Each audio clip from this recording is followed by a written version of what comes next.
වට්ටම් ගැන කතා කරද්දී ප්‍රධාන වශයෙන් වට්ටම් වර්ග දෙකක් තියෙනවා. වෙළඳ වට්ටම් සහ මුදල් වට්ටම්. මුලින්ම වෙළඳ වට්ටම් ගැන බැලුවොත් වෙළඳ වට්ටමක් කියන්නේ භාණ්ඩයක් විකුණන වෙලාවේ ඒකේ කරලා තියෙන ලකුණු කරපු මිල තියෙන්නේ. ඒ ලකුණු කරපු මිලෙන් යම් අඩු කිරීමක් කරනවා නම් ඒකට තමයි අපි වෙළඳ වට්ටමක් කියන්නේ. අපි උදාහරණයක් විදිහට ගත්තොත් භාණ්ඩයක් තියෙනවා ඒකේ ලකුණු කරලා තියෙන මිල තමයි රුපියල් 20000. මේකෙන් අපිට මුදලාලි දෙනවා 10%ක වෙළඳ වට්ටමක්. ඒ කියන්නේ මේ ලකුණු කරපු 20000 කියන මිලෙන් 10%ක් අඩු කරනවා. 20000ට 10%ක් හොයන්නේ මෙහෙමයි. 10% කියන්නේ 100න් 10 මේ විදිහට ලියා ගන්න පුළුවන්. 20000ට 10%ක් බැලුවම අපි මේක සුළු කරාම එනවා රුපියල් 2000. එහෙනම් වෙළඳ වට්ටමක් දෙනවා රුපියල් 2000ක. ඒ කියන්නේ රුපියල් 2000කින් මිල අඩු කරනවා. ලකුණු කර මිල 20000යි වෙළඳ වට්ටම රුපියල් 2000 අඩු කරනවා. ශුද්ධ වටිනාකම අපි ගෙවන්න ඕන රුපියල් 18000යි.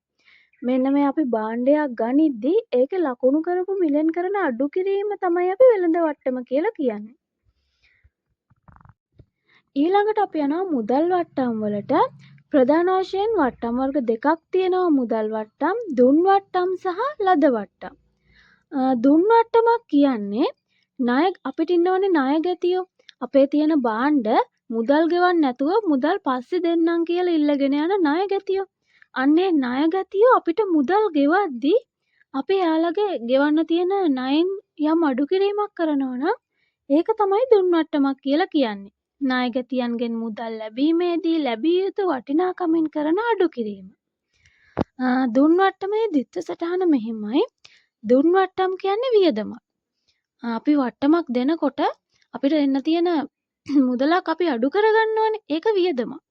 එහෙනම් වියදම් වැඩිවීම හර නිසා දුන් වට්ටම් හර ණය ගැතියෝ කියන්නේ අපිට වත්කමක්. අපි වට්ටම් දෙනකොට එයාලා අපිට ගෙවන්න ඕන ප්‍රමාණය අපේ ණය ගැති ප්‍රමාණය අඩු වෙනවා. එහෙනම් වත්කම් අඩු වීම බැර නිසා ණය ගැති ගිණුම බැර. දුන් වට්ටම් වල දිත්ත සටහන දුන් වට්ටම් හර ණය ගැති ගිණුම බැර. ඊළඟට ලද වට්ටම්. ලද වට්ටමක් කියන්නේ ආදායමක් අපිට. අපි ණය හිමියන්ට ගෙවන්න ඕන මුදල් වලින් එයාලා අපෙන් ලැබෙන්න ඕන ප්‍රමාණය අඩු කරගන්නවා. අපි එතකොට ගෙවන්න ඕන අඩුවෙන්. එහෙනම් අපිට ඒක ආදායමක්. නිර්වචනය තමයි ණය හිමියන්ට මුදල් ගෙවීමේදී ගෙවිය යුතු මුදලෙන් කරනු ලබන අඩු කිරීම තමයි ලද වට්ටමක් කියලා කියන්නේ. ලද වට්ටම් දිත්ත සටහන ගත්තොත් ණය හිමි කියන්නේ වගකීමක්. ඒ වගකීම අඩු වෙනවා. අපිට වට්ටමක් ලැබෙනකොට අපි ණය හිමියන්ට ගෙවන්න ඕන ගාණ අඩු වෙනවා. එහෙනම් අපේ වගකීම අඩු වෙනවා. වගකීම් අඩුවීම හර නිසා ණය හිමි ගිණුම හර ලද වට්ටම් කියන්නේ මං කිව්වා ආදායම. ආදායම් වැඩිවීම බැර නිසා ලද වට්ටම් ගිණුම බැර. එහෙනම් ලද වට්ටම් දිත්ත සටහන ණය හිමි ගිණුම හර ලද වට්ටම් බැර. හොඳට මතක තියාගන්න ඕන අපි වෙළඳ වට්ටම් ගිණුම්ගත කරන්නේ නැහැ. අර අපේ අඩු කිරීම කිව්වනේ අපි වෙළඳ වට්ටම කියන්නේ ලකුණු කරමිලෙන් කරන. ඒ වට්ටම අඩු කරලා අපේ ගෙවන ශුද්ධ වටිනාකම විතරයි ගිණුම්ගත කරන්නේ. වට්ටම ගිණුම්ගත කරන්නේ නැහැ. හැබැයි මුදල් වට්ටම් අපි ගිණුම්ගත කරන්න ඕන. අපි ගාණක් බලමු. දීලා තියෙනවා ව්‍යාපාරයක ආරම්භක ශේෂ ණය ගැති ශේෂය 70000යි, ණය හිමි ශේෂය 50000යි, මුදල් ශේෂය 160000යි. ගනුදෙනු දෙකකුත් දීලා තියෙනවා. අපි එහෙනම් මුලින්ම එන ගිණුම් ටික දාගන්නවා. මුදල් ගිණුම එනවා. ඊට පස්සේ ණය ගැති ගිණුම එනවා, ණය හිමි ගිණුම එනවා. වට්ටම් දීලා තියෙනවා. ඒ නිසා දුන් වට්ටම් ලද වට්ටම් එනවා. මුලින් අපි ආරම්භක ශේෂ ටික දාගමු. මුදල් ගිණුමේ ආරම්භක ශේෂය දීලා තියෙනවා 160000. හර ශේෂයක් තියෙන්නේ මෙතන ධන ගාණක්නේ. එහෙනම් මුදල් කියන්නේ වත්කමක් නිසා ඒක හර ශේෂයක් විදිහට තමයි එන්නේ. දාගත්තා 160000යි. ඊළඟට ණය ගැති ගිණුමේ ශේෂය හර ශේෂයක් 70000යි.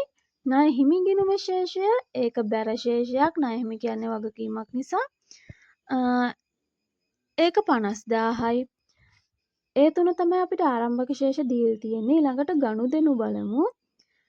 ණය ගැතියන්ගෙන් ලැබුණු මුදල රුපියල් 20000යි. අඩු කළ වට්ටම 50000යි. එහෙනම් අපි මුලින්ම ලැබිච්ච මුදල ගිණුම්ගත කරලිමු. අපිට මුදල් ලැබුණා නම් මුදල් කියන වත්කම වැඩි වෙනවා. එහෙනම් මුදල් ගිණුම හර වෙනවා රුපියල් 20000ක්. මෙතන තියෙන ඊට පස්සේ මේ ණය ගැතියන්ගෙන් මුදල් ලැබෙන්නේ. එහෙනම් ණය ගැතිය අපිට මුදල් ගෙව්වහම අපිට ලැබෙන්න තියෙන ණය ගැති වටිනාකම අඩු වෙනවා. එහෙනම් ණය ගැති කියන වත්කම අඩු වෙනවා. වත්කම් අඩු වීම බැර නිසා රුපියල් 20000. ණය ගැතිය අඩු වෙනවා රුපියල් 20000. ඊළඟට කියනවා අඩු කළ වට්ටම 5000යි. ණය ගැතියන්ගෙන් මුදල් ලැබෙද්දී අපි දෙනවනේ වට්ටමක් එයාලට. එහෙනම් ඒක දුන් වට්ටම්. ණය ගැතියන්ගෙන් මුදල් ලැබෙද්දී දෙන්නේ දුන් වට්ටම්. අපි වට්ටමක් දෙනවා රුපියල් 5000ක. ඒ කියන්නේ එයාලා ගෙවන්න තියෙන මුදලින් අපි අඩු කරනවා රුපියල් 5000ක්. මේ 5000 ගෙවන්න ඕනේ නැහැ කියලා. එහෙනම් අපේ ණය ගැති වටිනාකම අඩු වෙනවනේ. අපි මේ ගාණ ගෙවන්න ඕනේ නැහැ කිව්වහම අපිට එයාලා ණය ගැති ප්‍රමාණය අඩු වෙනවා. එහෙනම් ණය ගැතිය අඩු වෙනවා රුපියල් 5000කින්. ණය ගැති කියන්නේ වත්කමක්. වත්කම් අඩු වීම බැර නිසා රුපියල් 5000ක් බැර වෙනවා දුන් වට්ටම් කියලා. ද්විත්ව සටහන වට්ටමක් දුන්නම රුපියල් 5000ක ණය ගැතිය අඩු වෙනවා 5000කින්. දුන් වට්ටම් කියන වියදම වැඩි වෙනවා 5000කින්. වියදම් වැඩිවීම හර නිසා දුන් වට්ටම් ගිණුම හර වෙනවා. මොකද්ද ද්විත්ව සටහන? දුන් වට්ටම් හර ණය ගැති බැර. ඊළඟ ගනුදෙනුව ණය හිමියන්ට ගෙවපු මුදල රුපියල් 15000යි. මුදල් ගෙවනවා නම් මුදල් අඩු වෙනවා. මුදල් කියන වත්කම අඩු වීම මුදල් ගිණුම බැර වෙනවා රුපියල් 15000. ණය හිමියන්ට අපි මුදල් ගෙව්වහම ණය හිමි කියන වගකීම අඩු වෙනවා. වගකීම අඩු වීම හර නිසා ණය හිමි ගිණුම හර වෙනවා රුපියල් 15000ක්. ණය හිමි කියන වගකීම අඩු වෙනවා. ඊළඟට වට්ටම අඩු කළ වට්ටම රුපියල් 2000යි. ලද වට්ටම. ඒ කියන්නේ ණය හිමියන්ට අපි මුදල් ගෙවද්දී අපිට වට්ටම් ලැබෙනවා නම් ඒව ලද වට්ටම්. ලද වට්ටම රුපියල් 2000යි. එහෙනම් ණය හිමිය අඩු වෙනවා. අපි ණය හිමියන්ට ගෙවන්න ඕන ගාණ අඩු වෙනවා.